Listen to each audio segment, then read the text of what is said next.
E a pergunta que eu fiz é essa: Melquisedeque recebeu o dízimo? Então, o primeiro a contribuir com o dízimo foi Abraão, entregando para Melquisedeque. Depois, o neto de Abraão, que é Jacó, também dá continuidade a isso. Jesus é segundo a ordem de Melquisedeque, é um sacerdócio eterno. Jesus não tem um templo, até mesmo ele até falou, olha, não ficará pedra sobre pedra que não seja derribada. Mas nós temos a igreja. A igreja continua com os ministérios. Não tem hoje sacerdote, não tem levita, não tem escriba, mas nós temos pastores, evangelistas, temos outros ministérios que continuam funcionando, missionários que precisam ser mantidos no campo. A igreja também precisa pagar os seus aluguéis, né? Então, da mesma sorte que eles contribuíam para manter os levitas, para manter os sacerdotes, hoje também os membros trabalham também para manter o pastor, para manter as atividades da igreja, ou seja, todas as despesas da igreja. Por isso que diz, olha, mudou o sacerdócio, muda a lei. Então o regime realmente foi mudado. Hoje nós não temos um templo lá de Salomão, mas nós temos hoje vários templos que precisam também ser mantidos da mesma sorte, como Jesus é da ordem de Melquisedeque. Melquisedeque recebeu os dízimos, Jesus continua recebendo para manter também os seus ministros. Ok. Que houve uma mudança de chave, do meu ponto de vista, tá? Houve uma mudança de chave, eu vou explicar para o senhor o motivo da mudança de chave. Porque nós temos aqui o dízimo que era da antiga aliança. Mas se pegarmos os pais da igreja, pastor, nós vemos ali que do 1º século ao 5º século, nenhum pai da igreja, ele mencionou dízimo, nenhum. Do 1º século ao 5º século, nenhum mencionou dízimo. O dízimo, ele começou a ser mencionado, aí que eu falo pro senhor onde entra o meu ponto negativo do dízimo, tá? Então, meu ponto negativo do dízimo vai entrar no seguinte: do 1º século ao 5º século, nenhum pai da igreja falou sobre dízimo. E se alguns falaram, ainda foram meio que contras, tá? Só para o senhor ter uma ideia aqui, bem rápido, tá? Certo. Desculpe. Para Irineu, no século III, era coisa da lei que não deve ser requerido dos cristãos. Hipólito, em sua obra Tradições Apostólicas do século III, deixou uma série de instruções para a igreja, mas não disse nada sobre o dízimo. Orígenes considerava o mesmo como algo ultrapassado. Cipriano tentou implantar essa prática em Cartago, no norte da África, mas não foi avante. Suas ideias foram desprezadas e, por não darem ouvidos, ele mesmo acabou vendendo tudo que tinha e dado aos pobres. Eita, tá? Maravilha. Que houve uma mudança de chave, do meu ponto de vista, tá? Houve uma mudança de chave, eu vou explicar para o senhor o motivo da mudança de chave. Porque nós temos aqui o dízimo que era da antiga aliança. Mas se pegarmos os pais da igreja, pastor, nós vemos ali que do 1º século ao 5º século, nenhum pai da igreja, ele mencionou dízimo, nenhum. Do 1º século ao 5º século, nenhum mencionou dízimo. O dízimo, ele começou a ser mencionado, aí que eu falo pro senhor onde entra o meu ponto negativo do dízimo, tá? Então, meu ponto negativo do dízimo vai entrar no seguinte: do 1º século ao 5º século, nem o pai da igreja falou sobre dízimo. E se alguns falaram, ainda foram meio que contras, tá? Só para o senhor ter uma ideia aqui, bem rápido, tá? Certo. Desculpe.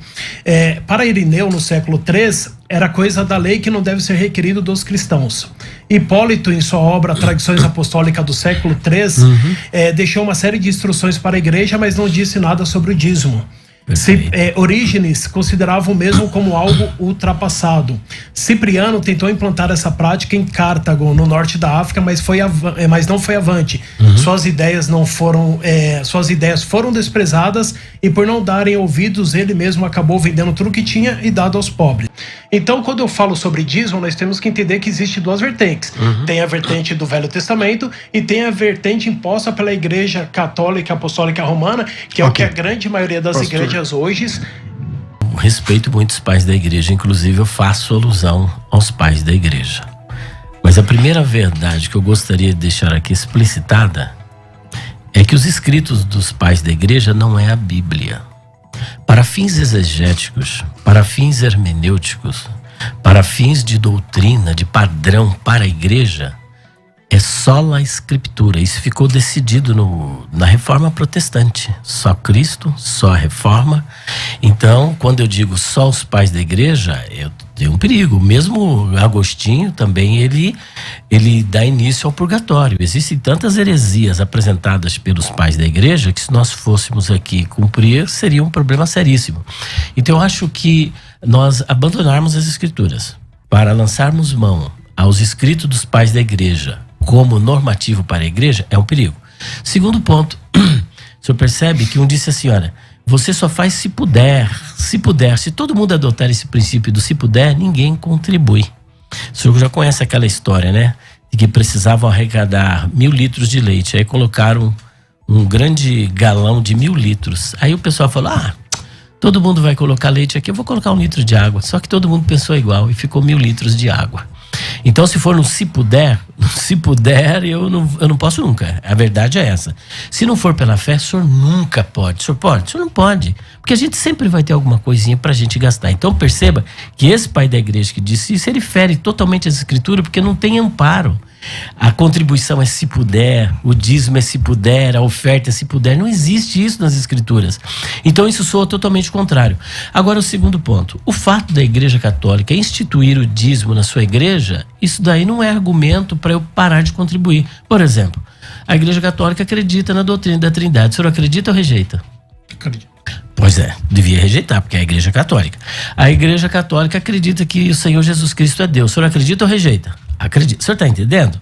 Então não é porque aceita ali, o cara disse uma verdade, que essa verdade não pode ser crida, só porque é uma seita. Esse princípio, eu acho que ele deve ser refutado. Nós devemos analisar se o argumento é bíblico. Bom, eu vou para as considerações finais por conta do nosso tempo, e aí cada debatedor tem uma média de 1 minuto e meio, mais ou menos, para concluir a sua posição. Considerações finais dentro desse tema, por favor. Tudo bem. Eu ainda acredito, tá, pastor? Naquilo que eu vim defender.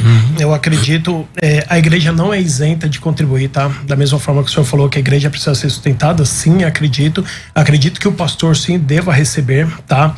Mas eu acredito que a igreja atual nossa, na forma que nós estamos vivendo, não existe somente uma prática de dízimo para fazer uma contribuição dentro do templo, dentro da igreja. Eu acredito que a igreja, por nós sermos sábios, deveria ter outros tipos de contribuições que realmente sustente a igreja. Nós temos que... Existem contribuições, falando assim, existe até uma igreja de um pastor amigo que ele faz o seguinte, ele ensina os membros a como trabalhar dentro da Bolsa de Valores. Então ele pega as ofertas do membro, ele ensina os membros a trabalhar dentro da Bolsa de Valores e ali tem uma arrecadação bem maior do que se ele pedisse o dízimo, tá? Então eu acredito que existem outros tipos de ofertas que... o povo possa dar para contribuir sim para a igreja, não isento isso de, se você tem, dá, se você tem, não dá. Não, eu acredito que a pessoa dá, mas aquilo que ela tiver, tá? Mas ela tem que dar. Então eu acredito que a igreja ela tem que partir do pressuposto que existe outras formas de uma pessoa contribuir sem colocar aquilo que eu falei para o senhor, um tipo de um dízimo medieval, onde vai ser uma obrigatoriedade, se você não der, você está excomungado da igreja. Então esse é o meu ponto de vista. Doutor Elias, obrigado pela sua participação, suas considerações finais. Eu entendo que o dízimo, ele não pode ser como o pastor acabou de apresentar, a igreja que obriga e exclui o membro. Está errado esse procedimento, isso não é bíblico, essa atitude. Ele deve ser um ato de fé, um ato de amor, um ato de gratidão, um ato de adoração, um ato espontâneo. Mas você não é obrigado. Na verdade, você não é obrigado a nada. Você não é obrigado nem a ir pro céu. Você vai se você quiser. Se quiser, receba de graça da água da vida. Olha só, o livre-arbítrio, né? Então a pessoa tem a liberdade. Agora, ficou assim no ar, né? Porque se o dízimo ele não deve ser colocado como algo normativo para a sustentação do ministério, o que seria, né? Oferta também nós não temos. Onde fala contra o dízimo, onde o pessoal diz que não é para dar o dízimo, fala também, onde fala do dízimo também fala da oferta. Então, se não é para contribuir com os dízimos, da mesma sorte não é para contribuir com as ofertas. Mas visto que as pessoas que são contrárias aos dízimos, elas são a favor da oferta, então automaticamente deveriam ser também favoráveis ao dízimo. E o outro perigo é, como eu já ressaltei, quando a gente coloca pais da igreja ou qualquer autoridade acima das escrituras sagradas. Devemos ficar com a Bíblia e, por exemplo, se você, para fazer conforme propôs no seu coração, e se você propôs dar o dízimo, qual o problema? Então, dê o dízimo. você está numa igreja onde é a prática do dízimo, contribua. Eu, por exemplo, congreguei numa igreja em que havia 200 membros, somente 28 contribuíram com os dízimos. Ninguém foi excluído por causa disso e ninguém deixava de tomar a ceia. Obrigado ao pastor Elias, obrigado ao pastor Geraldo. Um grande abraço a todos vocês. Eu fico por aqui. Tudo isso e muito mais a gente faz dentro do reino, se for da vontade dele.